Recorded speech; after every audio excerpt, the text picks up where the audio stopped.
Jérémy Karim, bonjour. Donc la Torah 25, selon le manuscrit de Rabbeinu, par le mérite de Rabbina Nachman Naaseh Natzliach. Les sages d'Athènes lui dirent: montre-nous un objet qui ne vaut pas le dommage qu'il entraîne. Il apporta un paillasson. Ils déroulèrent, mais celui-ci ne passait pas la porte. Il ordonna apporter un marteau et détruisait la porte et le mur. Et il ajouta: voici une chose qui ne vaut pas le dommage qu'elle cause.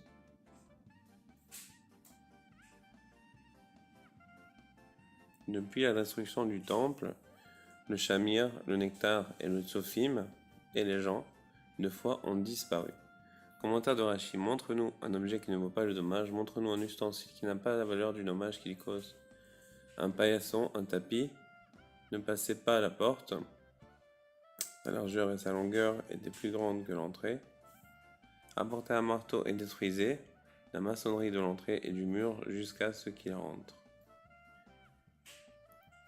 Il est nécessaire pour tout homme de se retirer de son imaginaire pour s'élever en intelligence. Ce processus s'effectue en 3 étapes, comme nous allons le voir: shamir, nectar et froid. Lorsqu'on se laisse entraîner par l'imagination, on entre dans la notion de rudesse du cœur. On poursuit alors les désirs de l'imagination qui se trouvent dans le cœur. Et lorsqu'on se retire de la rudesse du cœur, que l'on brise son cœur de pierre, on entre alors dans la dimension de shamir qui soumet la pierre. Le shamir a taillé les pierres destinées au temple. On ne se laisse pas guider par les passions illusoires, mais par la raison. Pour celui qui n'a pas encore rendu effectif son intellect, c'est-à-dire tant qu'il ne s'en sert pas, son intelligence reste potentielle, cela même si cette intelligence a d'ores et déjà brisé les illusions vers lesquelles le porte son imagination, et que se raffermit sa raison selon le principe: lorsque l'un s'élève, l'autre chute, que Rashi rapporte au début de la parashat Toldot, à propos de l'antagonisme historique entre les frères Esav et Yaakov. Malgré tout, l'intelligence non encore mise en œuvre n'existe encore qu'en puissance. Ce n'est que par la suite, lorsque l'on effectue des recherches analyses intellectuelles, et donc lorsqu'on l'utilise, que l'intellect sort du potentiel pour devenir effectif. Cette étape correspond à la notion du nectar de Tsoufim, comme dans le verset « Tes lèvres distillent la douceur du nectar », qui figure la douceur du nectar de l'intellect lorsque, du niveau potentiel, il se réalise. L'expression « tes lèvres » rappelle le passage du potentiel à l'effectif par la parole. La parole est une concrétisation de l'intelligence. Ensuite, lorsque l'on a saisi intellectuellement tout ce que l'entendement humain a été à même de saisir, l'intellect devient un acquis intellectuel. Les philosophes l'ont exprimé ainsi: il existe un intellect potentiel, un intellect en acte, en voie d'acquisition, et un intellect acquis. L'essentiel de ce qui perdure de l'homme après sa mort n'est autre que l'intellect acquis. Et c'est ce qui lui survit une fois disparu. Il s'agit là de la notion de foi dans le sens de fidélité absolue qui perdure. En effet, l'intellect acquis représente ce qui subsiste de l'homme après sa mort. L'intellect intellectuel désigne une connaissance mobilisant de nombreux éléments intégrés et une seule idée. En effet, la perception d'une idée quelconque implique la connaissance de nombreuses notions préalables. Mais une fois la chose saisie, on peut oublier les introductions, car on l'aperçoit globalement en une seule idée. La source de la sagesse jaillissant principalement du temple, lieu du service des sacrifices dont la fonction consistait à briser l'animalité qui est en nous, ainsi que notre faculté d'imagination. Car, comme l'écrit le psalmiste, donc David Améler, le roi David, les sacrifices agréables à l'Éternel sont en cœur brisé. Autrement dit, les sacrifices ont pour fonction de briser l'imaginaire. Voilà pourquoi nos maîtres de mémoire bénis affirment: depuis la destruction du temple, le shamir, le nectar et les gens de foi ont disparu. Mais lorsque le temple sera rebâti, une fontaine jaillira du temple. Et sache que ces illusions existent dans chaque monde et à chaque niveau.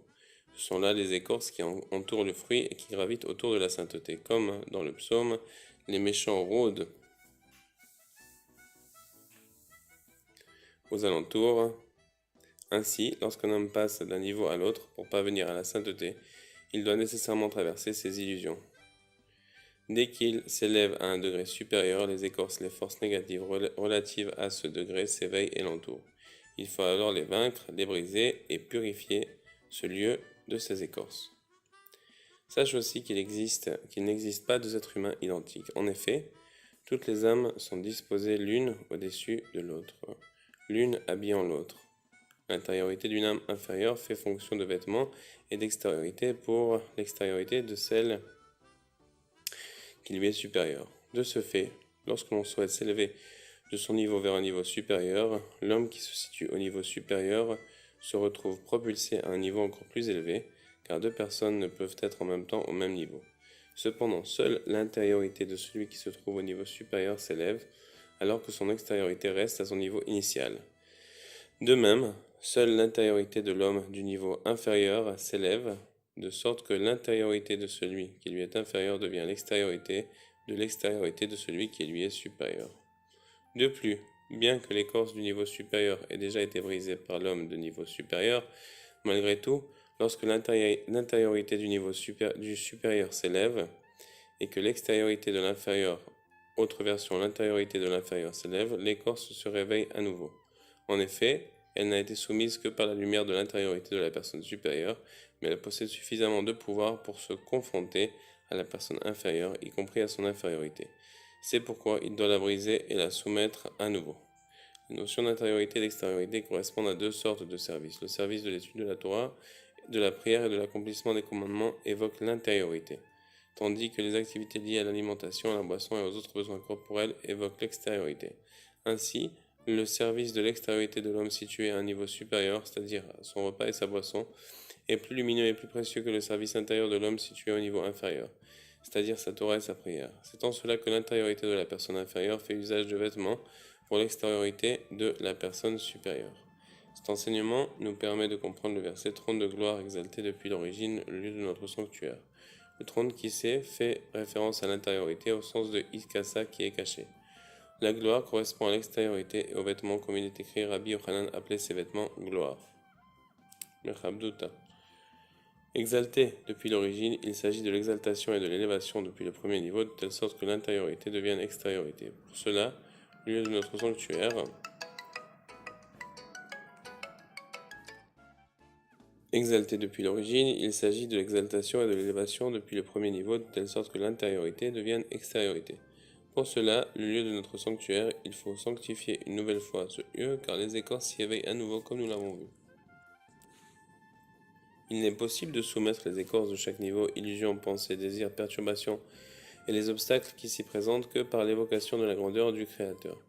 Cette idée est rapportée dans les Kavanot. Shar Kavanot Drushat Fila 1 Peri Etzraim Shar A Zemirot Echad. Sur la louange, rendez gloire à Dieu, invoquer son nom. Donc à chaque fois qu'on va dire merci à Hachem, on va le louer, plutôt on va dire les Zmirot. Les Zmirot en hébreu, ça veut dire aussi comme couper les ronces. Zemer, ça veut dire d'un côté une chanson, une louange pour Hachem. Keli Zemer, c'est plutôt une chanson pour Hachem, mais c'est aussi Zmirot. Lachon, Zamer les Shimcha Elyon pour glorifier ton nom et pour chanter ton nom. Et les Zamer, c'est aussi du Lachon, ça veut aussi dire couper les ronces. D'accord? Alors, rendez gloire à Dieu, invoquer son nom. Ce cantique a été institué dans la prière du matin afin de soumettre les écorces du monde de la Yetzira formation qui s'éveille lorsque la Asya action s'élève vers la Yetzira formation. De fait, en évoquant la grandeur du Créateur, les écorces se soumettent, voire sur place. En effet, l'intériorité de la Yetzira formation s'élève vers la brillante création et l'intériorité de la Asya action s'élève et habille l'extériorité de la Yetzira formation, voire sur place. De plus, la révélation de la grandeur du Créateur se manifeste grâce à la charité que l'on donne à un pauvre honnête. En effet, l'essentiel de la grandeur et de la magnificence est le dévoilement des couleurs. L'argent et l'or englobent toutes les couleurs car les couleurs suprêmes y résident. De plus, les couleurs suprêmes habillées dans l'argent et dans l'or ne brillent que lorsqu'elles entrent en possession d'un homme d'Israël, car telle est leur place. Les couleurs s'incluent alors l'une dans l'autre et s'illuminent, comme l'indique Israël, c'est toi qui m'illumines. En effet, le lieu des couleurs n'est autre que l'homme d'Israël. Puis, lorsque ces couleurs illuminent, le Saint béni soit-il est exalté et glorifié en elles, comme il est écrit, à moi appartient l'argent et moi l'or. De plus, des vêtements de Yesha sont tissés à partir d'elle. Yesha au sens de contemplation, comme dans il se trouve, Ishu vers l'éternel. Car du fait de la splendeur, tous le contemplent en effet, tous désirent le contempler. En revanche, lorsque l'argent et l'or sont en possession des nations, chez les non-juifs, les couleurs occultes leur propre lumière. Les couleurs occultent leur propre lumière et elles cessent de luire. Telle n'est pas leur place, qui est uniquement chez l'homme d'Israël. Donc l'argent, sa place, elle est uniquement chez l'homme d'Israël. Vous avez bien noté, c'est vrai, c'est un fait. C'est Rabbi Nachman qui nous l'enseigne. Et c'est pour dire que vraiment, c'est parce qu'en fait, l'argent, c'est une manière de révéler la gloire d'Hachem. Et s'il n'y a pas de volonté de révéler la gloire d'Hachem, pour un petit peu vulgariser le texte, bah, s'il n'y a pas de volonté à l'intérieur de cet argent-là de glorifier, de glorifier le nom d'Hachem, ne serait-ce que subconsciemment, bah, alors il n'y a pas de couleur. Mais quand il y a une volonté même subconsciente de glorifier le nom d'Hachem, alors il y a des couleurs. Nous montre Israël, c'est toi qui m'illumines. Car là-bas se trouve la magnificence des couleurs. Ceci explique pourquoi les nations convoitent l'argent d'Israël. Quand bien même les nations posséderaient argent et or en abondance, elles n'en désirent pas moins une pièce d'argent appartenant à un juif, comme si elles n'avaient jamais vu d'argent. Ceci est dû au fait que les couleurs ne brillent pas dans l'argent et dans l'or qu'ils possèdent. La grâce ne repose pas sur l'argent et l'or qu'elle possède, car la gloire et la grâce ne sont essentiellement révélées que chez Israël. C'est la raison pour laquelle elles sont appelées pauvres, Rachim, comme dans Prenez garde aux autorités, Reshut, etc. Elles sont effectivement pauvres et misérables, puisqu'elles ne profitent pas de leur argent comme si elles étaient véritablement pauvres. Elles convoitent l'argent d'Israël, puisque la gloire et la grâce reposent sur l'argent du juif, et tous aspirent à contempler la grandeur et la grâce. Mais sache qu'à l'instant même où le juif obtient l'argent d'Israël, la grâce et la splendeur disparaissent aussitôt de l'intérieur de cet argent. C'est pourquoi les nations réclament à chaque fois d'autres sommes d'argent et oublient l'argent qu'elles ont déjà reçu, puisque la grâce en a disparu dès qu'il est entré en possession du non-juif. C'est ce dont il s'agit dans la suite de la citation. Prenez garde aux autorités, car elles ne font preuve d'un rapprochement amical que lorsqu'elles en tirent un profit. Tout cela est en relation avec le verset « Et Noé trouva grâce aux yeux de l'Éternel ». Les yeux de l'Éternel correspondent aux couleurs suprêmes, comme l'argent et de l'or, essentiels de la grâce et de la splendeur. C'est ce qu'a dit Avimelech à Sarah. « Voici, j'ai donné 1000 pièces d'argent à ton frère. Certes, il est pour toi comme un vêtement pour les yeux. » Autrement dit, dès que l'argent passa des mains du non-juif Avimelech à celles d'Abraham, des couleurs sublimes se révélèrent aussitôt, prenant l'aspect des vêtements de Yesha, qui poussent à la contemplation, qui attire l'œil, soit un vêtement pour les yeux, que tous contemplent et que tous désirent contempler. De la même façon, grâce à la charité, lorsque l'on donne de son argent, tout l'argent que l'on possède encore se trouve réparé, les couleurs se dévoilent et brillent. Tout cet argent entre dans les notions de « à moi appartient l'argent, à moi l'or » et de « il m'a habillé de vêtements de Yesha, enveloppé de manteaux de charité. » De plus, même l'argent des Juifs que les nations s'approprient est considéré comme de la charité, comme l'enseignent nos sages de mémoire bénis à propos du verset « Là où il y avait tes oppresseurs, je mettrai la charité. » Tel est le sens de « Tes yeux sont comme les piscines Berechot de Heshbon à la porte de Bat Rabim. » Tes yeux, il s'agit des couleurs, celles de l'argent et de l'or qui sont bénies, Nidvarechim grâce à la charité, au sujet de laquelle il est dit, grâce, chaque petite pièce s'accumule en un grand compte Heshbon. Même l'argent qui entrerait en possession des nations, appelé ici Bat Rabim, multitude qui évoque les nations, est considéré comme de la charité, comme dans là où il y avait tes oppresseurs, je mettrai la charité. Mais cette bénédiction reste précisément à la porte de Bat Rabim. Tant que l'argent se trouve à la porte, c'est-à-dire qu'elle entre véritablement en possession des nations, la grâce repose sur l'argent, mais elle disparaît par la suite, comme nous l'avons vu. Telle est la signification des paroles des sages d'Athènes, lorsque ils lui dirent « Montre-nous un objet qui ne vaut pas le dommage ». Il leur apporta un paillasson, ils déroulèrent, mais celui-ci ne passait pas la porte. « Apportez-moi un marteau et abattez l'entrée et le mur », ordonna-t-il. Un paillasson boudien fait allusion à l'imagination du cœur Bédaïout. Ce que l'homme s'invente, baudet en son cœur, autrement dit imaginaire, comme cela a été expliqué plus haut. Nous trouvons ainsi cette notion de rudesse du cœur, cette faculté imaginative du cœur qui prend le dessus et se répand sur l'homme, s'attaque à lui lorsqu'il s'élève d'un degré inférieur vers un degré supérieur. Cette écorce désignée comme l'imaginaire ne vaut ni la perte ni le dommage, car bien qu'il ait déjà été dominé par l'homme qui se trouvait au niveau supérieur, elle se renforce sur le nouveau venu, comme nous l'avons vu. Mais celui-ci ne passait pas la porte. Cela signifie que l'homme ne peut accéder à la porte de la sainteté que représente l'intelligence du fait de la prédominance chez lui de la faculté imaginative. Le conseil à suivre ici est de casser l'entrée. Cette entrée représente la force de l'imaginaire et de l'impureté, comme dans celui qui veut se souiller, on lui ouvre la porte. C'est ce qui est du même ordre que le verset la faute est tapis devant la porte. Cette entrée est abattue par les couleurs, comme nous l'avons vu. Ces couleurs luisent grâce à l'évocation de la grandeur du Créateur. Elles peuvent ainsi briser l'imagination, comme nous l'avons vu plus haut. Tel est le sens du terme kotel mur, que l'on peut décomposer ainsi. Kotel, ko correspond au saint nom divin qui correspond également aux couleurs, comme il est écrit: l'Éternel est ma lumière, la lumière des couleurs, et mon salut. Veishri fait allusion aux vêtements de Yesha, de délivrance, les vêtements de délivrance dont nous avons parlé. Ce saint nom, Hachem, Yud Kevavke, est donc une colline. Ko c'est 26 comme Yud Kevavke, et donc une colline telle vers laquelle se tournent tous et désirent le contempler. Donc en fait, le kotel, c'est en fait le monde des couleurs, et pour celui qui a une perception un peu spirituelle des choses, quand vous allez au kotel, sans même voir des couleurs en tant que telles, mais vous pouvez ressentir cette sainteté, ces couleurs-là qui émanent du kotel, parce que le kotel est appelé le petit mont des couleurs. Et des couleurs de quoi? Des couleurs divines émanant du nom d'Hachem, Yud, Yud-Ke, Yud-Kevav, Yud-Kevavke, des 4 couleurs primaires qui sont émanées de ce nom-là au niveau spirituel. Et de la Torah 24 jusqu'ici, il s'agit des paroles de Rabbeinu de mémoire bénie. Maintenant, c'est une Torah magnifique dont Rabbeinu parle du kotel. Et maintenant, on va passer aux explications de Rabbi Nathan. Alors sache également que pour vaincre l'écorce enveloppante qui existe à chaque niveau, comme nous l'avons vu, il faut éveiller en soi la joie de l'accomplissement du commandement. Il faut se réjouir en se rappelant que l'on a mérité de se rapprocher du Saint béni soit-il, que l'on a obtenu le privilège de se rapprocher des justes qui nous rapprochent de Dieu béni soit-il. C'est grâce à cette joie que l'on brise l'écorce et que l'on accède au niveau suivant.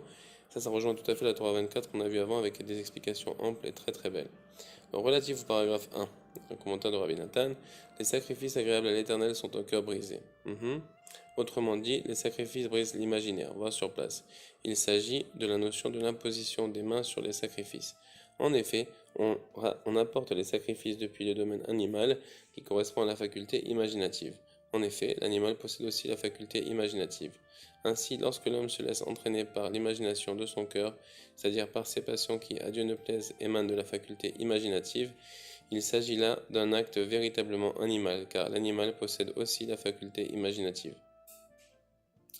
Puisque toutes les fautes résultent de la faculté imaginative, source de toutes les passions, et lorsqu'un homme faute, à Dieu ne plaise, il doit donc apporter un sacrifice provenant du règne animal.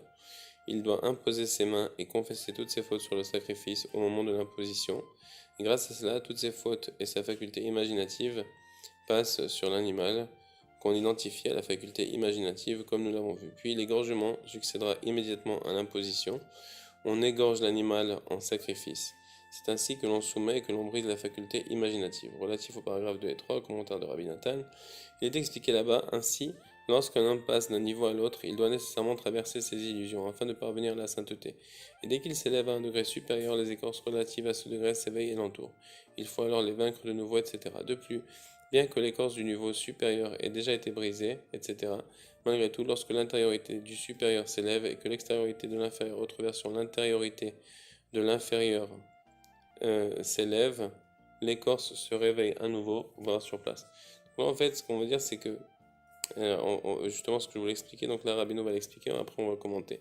Rabbeinu dit alors en ces termes: c'est en cela que les gens pieux font souvent erreur. Ils ont souvent l'impression d'avoir chuté dans leur service divin, alors qu'en réalité il ne s'agit pas du tout d'une chute, c'est simplement parce qu'ils doivent s'élever d'un niveau à l'autre et que s'éveillent et réapparaissent les écorces, qui sont les passions, les perturbations, les illusions, les pensées, les obstacles, comme nous l'avons vu. C'est la raison pour laquelle ils doivent se renforcer à chaque fois de nouveau pour recommencer à soumettre et à briser les écorces et les entraves, etc., relatives à chacun des niveaux. Mais en réalité, il ne s'agit nullement d'une chute, comme nous l'avons dit. Donc en fait, c'est très important, là on va essayer de réexpliquer. C'est que souvent on a les mêmes épreuves qui reviennent dans la vie. Alors on dit quoi? J'ai l'impression que j'ai jamais progressé, mais non, c'est pas vrai, parce que si vraiment tu as foi en Hachem, tu vas toujours progresser, parce que celui qui a foi en Hachem, il progresse toujours. C'est une loi, c'est une règle. Et celui qui est attaché au tzaddik, qui va chez lui à Rosh Hashanah et qui s'attache à Rabbeinu et qui fait Tikkun HaKlali et qui dit Nanach et qui étudie les livres de Rabbeinu, bah c'est sûr qu'il va toujours progresser d'année en année, de jour en jour, et même de seconde en seconde. C'est pour ça qu'il faut tellement se réjouir, comme il a dit plus haut, d'être attaché au juste et de suivre ses conseils, notamment d'être chez lui à Rosh Hashanah, puisqu'ensuite on est garanti d'avoir une année où est-ce qu'on va progresser. Par contre, directement quand on sort du tzaddik, parfois on a l'impression qu'on est 10 fois pire au niveau des ta'avot, et je suis sûr, des envies. Et je suis sûr qu'il y en a plein qui s'identifient à ce que je dis maintenant parce que c'est rapporté aussi. Et aussi, Rabbi Nachman il dit parfois même, c'est chez le juste que tu vas avoir une perte, ou un truc comme ça, une perte nocturne. Alors tu as dit quoi? Je suis arrivé jusqu'à chez le juste, le saint des saints, et j'ai une perte nocturne. Il dit oui, ben ça c'est un signe de rapprochement d'Afka parfois. Ben, tu fais pas exprès, bien évidemment, mais subconsciemment c'est un signe de rapprochement. Euh, je ne vais pas rentrer maintenant dans le subconscient et le conscient parce que c'est pas notre domaine et on ne veut pas limiter la parole de Rabbeinu. Mais en tous les cas, quand ça arrive et qu'un homme il est chez le tzaddik, eh ben c'est pas un mauvais signe. C'est pas un mauvais signe du tout. Au contraire, c'est un signe que la personne est en train de se rapprocher du tzaddik et de monter devant Hachem. Et donc conséquemment, dans la vie, parfois même pendant 10 ans, 20 ans, parfois c'est énorme. C'est vraiment énorme. C'est vraiment vraiment énorme. Mais parfois tu peux avoir l'impression de rester dans les mêmes envies, dans les mêmes dilemmes, dans les mêmes limitations parfois. Et parfois, c'est pas pour autant que et souvent, la plupart du temps, c'est pas pour autant que c'est une chute et que tu stagnes. Non, pas du tout. Parce que si tu vas comme ça, tu vas rater ta vie. Vraiment, c'est vrai qu'une personne qui pense comme ça, il va rater sa vie parce il va désespérer sur lui-même et il cherchera plus à progresser. Non, il faut toujours chercher à progresser comme un guerrier vaillant, comme le dit Rabbeinu. Il le dit dans plusieurs endroits d'ailleurs, et c'est tout. Et après, par rapport à ça, alors tu mériteras d'augmenter le niveau. Et même si parfois, justement, on parle ici beaucoup dans la Torah 24, dans cette Torah-ci, on parle du palais des échanges, et ici, plutôt, on parle des illusions qui sont le même concept. Et quand une personne va se laisser avoir aux illusions, et il va aller chez ces illusions, il peut tout perdre en fait. Parce il faut pas suivre ces illusions. Même Rabbi Nachman, il donne un conseil, il dit c'est bien dans ce monde-ci de jurer sur un Sefer Torah ou sur un Teili, un Sefer Torah ou sur des Tfilin par exemple, de jurer sur cet objet-là saint. Je veux dire, je fais le serment, pardon,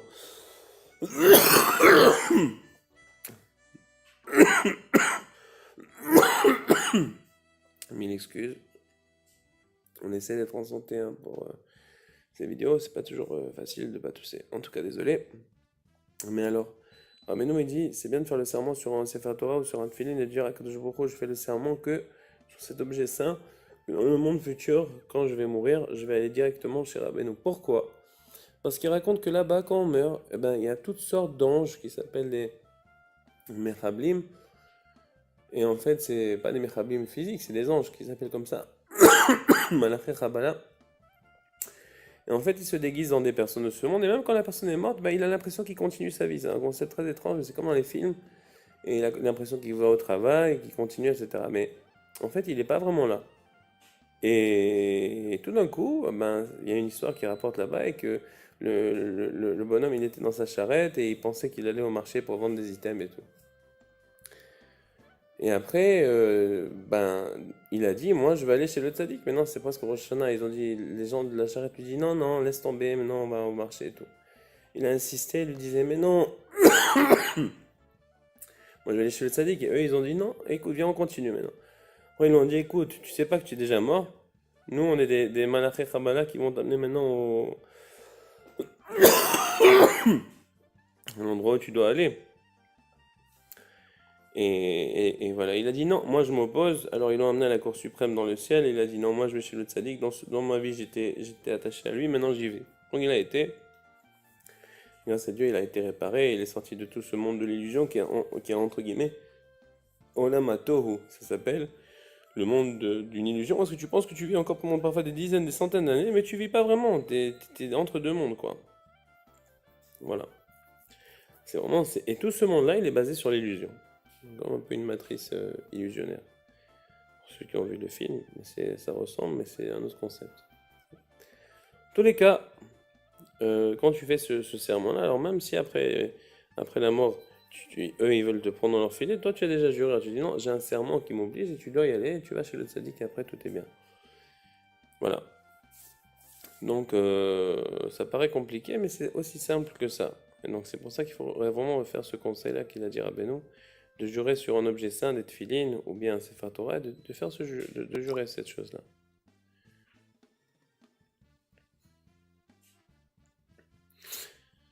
Et voilà, est-ce qu'il y a autre chose qu'on voulait dire par rapport à ça? Pas nécessairement. Pas nécessairement. Il faut faire les mitzvot dans la joie.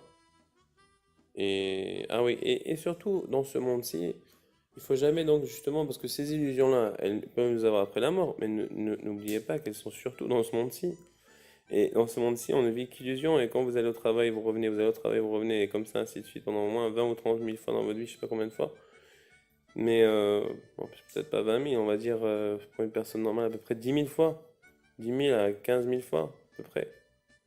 Eh ben, ça, c'est des illusions tous les jours. Ça veut dire que c'est une vraie vie, etc. et tout, mais il y a des illusions. Donc il faut se lever, il faut faire.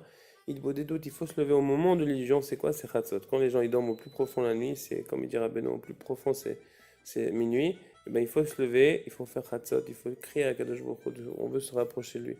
Et en faisant cela, et en pleurant pour l'âme Israël, et en faisant cela, en priant pour son âme et pour qu'Hachem nous sauve de toutes les illusions, on mérite un petit peu de savoir la vérité et de se rapprocher à Hachem et de faire ce qu'il faut, d'étudier la Torah, de prier Hachem au moins un petit peu dans la journée, de prier Béminyan, de faire Birkat Amazon Bekavana, de ne pas se stresser pour chercher les gros deals financiers, etc. De dire ok, je vais peut-être trouver un gros deal, peut-être trouver une grosse affaire, il n'y a pas de problème. Mais comme c'est marqué dans la Torah pour Abraham, qui était le Ish Emouna, l'homme de la foi, il a dit Abraham, Kaved Meod Bamikne ou Bakesef, et Abraham était très très lent dans ses affaires commerciales, parce que Dieu, il peut nous bénir même avec un Kéli, il peut nous bénir beaucoup, même avec un petit Kéli. Et s'il faut qu'il remplisse son petit Kéli 10 fois, alors il le remplira 10 fois. Et s'il faut qu'il remplisse le grand Kéli une fois, il le remplira une fois, mais ça revient au même. Vous comprenez, le Kéli, c'est un réceptacle. Donc, il ne faut pas faire des chokhmot, il faut servir Hachem dans la petite dans la simplicité. Tout ça, c'est des paroles. Tout ce que je vous dis, c'est des paroles de Rabbeinu. J'ai rien ajouté de moi-même. Et c'est le fait de servir Hachem dans la simplicité, c'est le fait de prier Hachem tous les jours, avec son cœur, comme un enfant qui parle à son père, comme quelqu'un qui parle à son ami, à son pote, à son frère, de parler à Hachem, d'étudier la Torah et d'avoir confiance en lui. Le plus important, c'est d'avoir bitachon, et comme il dit à la base, dans Etzot ou Tfilot, dans l'écouter Tfilot, et dans l'écouter Etzot, il dit que je d'avoir confiance en lui qui nous va être méfarnes, donc qui va nous donner notre subsistance, peu importe comment on est, même si on n'est pas le meilleur, même si on a fauté, même si on est comme on est. Eh ben voilà, c'est ce que c'est. Voilà. Alors, c'est dans cela que les gens pieux font souvent erreur, ils ont soudain l'impression d'avoir chuté dans leur service divin, alors qu'en réalité, il ne s'agit pas du tout d'une chute. C'est simplement parce qu'ils doivent s'élever d'un niveau à l'autre que s'éveillent et réapparaissent les écorces qui sont les passions, les perturbations, les illusions, les pensées, les obstacles, comme nous l'avons vu. C'est la raison pour laquelle ils doivent se renforcer à chaque fois de nouveau pour recommencer à soumettre et à briser les écorces, les entraves, etc. Relative à chacun des niveaux, mais en réalité, il ne s'agit nullement d'une chute, comme nous l'avons dit. Relatif au paragraphe 3. Sache qu'il n'existe pas deux êtres humains identiques, etc. De ce fait, lorsque l'un souhaite s'élever de son niveau au niveau supérieur, l'homme qui se situe au niveau supérieur se retrouve propulsé à un niveau encore plus élevé, etc. Il a dit alors en ces termes, il s'agit là de la notion d'élévation, ce qui permet à l'un d'élever et de hisser son prochain. En effet, la montée de l'un depuis un niveau inférieur vers un autre échelon lui permet d'élever et de hisser de son prochain, qui se trouvait à un niveau supérieur, vers un niveau plus élevé encore. Il en va de même pour le prochain du prochain, qui était à un niveau plus élevé encore, il se retrouve propulsé encore plus haut, et ainsi de suite, toujours plus haut. Il est en effet impossible à deux personnes d'être au même niveau, comme nous l'avons dit. Après avoir énoncé l'enseignement ci-dessus, dans lequel il qualifie et désigne toutes les passions du mauvais penchant comme faculté imaginative, il a ajouté alors, on devrait l'appeler autrement, le mauvais penchant, et lui donner un autre nom. Je parle de notre adversaire du mauvais penchant. On devrait l'appeler autrement, c'est-à-dire de ne plus l'appeler le mauvais penchant, mais le nommer imagination. Il a dit cela sous forme de plaisanterie, mais j'ai compris qu'il y avait en cela une conception complète, mais je n'ai pas eu le mérite de comprendre le fond de sa pensée. Et moi, petit des petits, sans avoir le mérite de comprendre quoi que ce soit, une chose que j'ai compris dans ça, c'est qu'en fait, Hachem Echad, on est d'accord que Dieu est un, Nachon, et toute la Torah de Rabbi Nachman, elle est basée sur l'unité et l'unicité d'Hachem, et l'unité d'Hachem, l'unité qui inclut tout en fait. Et donc le fait de dire il y a Hachem et il y a quelqu'un d'autre, c'est problématique, c'est comme un petit peu une berkina de Avodah Zarah. Pourquoi? Parce que le corps, naturellement, il est tendu vers la Avodah Zarah. Comme on le sait, le corps, il veut aller vers les passions, les ta'avot, notamment le gamabrit, qui a un aspect de Avodah Zarah comme c'est rapporté dans le Zohar. Donc le corps, naturellement, il est tendancieux vers le Avodah Zarah. Maintenant, comme on a fait la faute du Vaudor et que cette faute-là, elle reste dans les esprits jusqu'à la fin des générations, comme le dit le Pirkei de Rabbi Eliezer, c'est pour ça que d'ailleurs, Egel Hazahav en hébreu, qui veut aussi dire le Igul Hazahav, Igul Shel Zahav, le rond en or, qui est jusqu'à présent Mekatrek sur le Kodesh HaKodashim au Kotel, vous pouvez le voir d'ailleurs, c'est un grand rond en or, une coupole en or, on appelle ça le dôme du rocher, peu importe. Mais ouais, voilà. Donc à ce moment-là, vous voyez, cette coupole en or, c'est le kitrouk du Egel Hazahav qui est encore présent dans les esprits. Ça veut dire quoi? C'est-à-dire que il y a encore un aspect de Avodah Zarah dans l'esprit communément des gens et même dans le clergé. Bon, je sais pas si on appelle ça le clergé, mais disons le clergé juif. Aussi, il y a encore des messages comme ça, tu sais, il faut casser les Tserara, il faut ci, il faut ça, et pourtant c'est vrai. Mais pour autant, il faut comprendre que même si c'est vrai, c'est pas comme ça qu'on fait. Il faut comprendre que Dieu est un. C'est seulement comme ça que tu pourras le vaincre, parce que tu peux pas le vaincre si tu es en bas de lui. Lui c'est un ange et toi tu es de la chair. Mais quand tu dis Shema Israël, Hashem Elokeinu, Hashem Echad, tu réalises que Dieu est un, vraiment. Même lui, il fait partie d'Hachem, et le tzaddik fait partie d'Hachem, et toi tu fais partie d'Hachem, donc en réalité, il n'y a qu'un. Pourtant, il y a une vie que Dieu a voulu créer, et cette vie, elle doit être faite avec deux pôles, deux polarités, c'est comme le courant alternatif, qui fait que s'il y a un seul pôle, le courant ne peut pas aller très loin. Mais s'il y a deux pôles, alors là, le courant peut aller à des milliers de kilomètres. C'est juste un exemple. Il faut dire que dans ce monde, il faut deux pôles, deux polarités pour créer une vie, pour créer cette vie. Malgré tout, malgré qu'il y a deux polarités, il faut toujours se rappeler que ces deux polarités, ce pas des entités différentes, c'est le même circuit que Dieu a créé. Donc pour autant, c'est marqué dans la Torah, dans Bereshit, Verra Hashem qui tov meod, Akadosh Baruch Hu a vu que c'était très bien. C'est quoi ce très très bien? Alors meod, c'est le Yetzirah. Quoi, le Yetzirah, il a vu que c'était très bien. Pour autant que nous, on doit comprendre ça aussi. Bon, après, c'est vrai que comme il y a une porte qui a été créée, alors après, il y en a qui ont pris les Yetzirah vraiment du côté Avodah Zarah, ils l'ont tiré vers le bas. Et ça a fait des choses terribles dans le monde, à un tel point qu'Akadosh Baruch Hu lui-même, à chaque Rosh Chodesh, entre guillemets, il fait tchouva là-dessus. Il dit, mince, il fallait que je le fasse, mais malgré tout, je regrette d'avoir fait ce Yetzirah et qu'il ait eu tant de pouvoir. D'un autre côté, même si on voit cette dégénération à cause des gens qui sont eux-mêmes dégénérés par leur choix, et ça encore on rentre dans le libre arbitre, on n'est pas là pour faire de la philosophie, mais en tous les cas, nous, il faut qu'on comprenne maintenant, et comme Rabbi Nachman il a dit, maintenant, il n'y a pas d'Yetzirah. L'Yetzirah, c'est l'imagination. Et donc nous, il faut chercher la vraie vérité, il faut chercher à prier à Hachem, à se réveiller la nuit. Au moment de l'imagination, il faut chercher à se lever, à parler à Hachem. Et voilà, se rapprocher de lui. De jamais se laisser entraîner par des fausses choses, par des imaginations, du mensonge, etc., des illusions. Mais en réalité, le terme mensonge est péjoratif. Le terme illusion est plus propice et plus vrai aussi. Donc, dorénavant, le Emet la Mitos, c'est pas de dire le Yetzerara. Parce qu'il y a une petite partie de la Vodazara que Bediavad, ça veut dire, a fortiori, on disait ça aux gens. Et on se disait ça soi-même pour se motiver à combattre une genre de force, pour réveiller un petit peu notre Avodazara qui est en nous et la diriger vers le bien. C'est comme un état transitoire entre la Avodazara et l'unicité d'Hachem. Mais c'est pas encore l'unicité d'Hachem. Par contre, quand tu dis que le Yetzirah est une illusion, alors là, tu rentres beaucoup plus dans le spectrum de l'unicité d'Hachem, vraiment avec un certain nachat, une certaine paix intérieure qui vient avec, une certaine compréhension nouvelle qui vient, une stabilité de pensée qui vient avec. Et je crois que c'est très très cher. Baruch Adonai Leolam, Amen ve Amen. Bisrut Rabbinan, Nachman Nouman.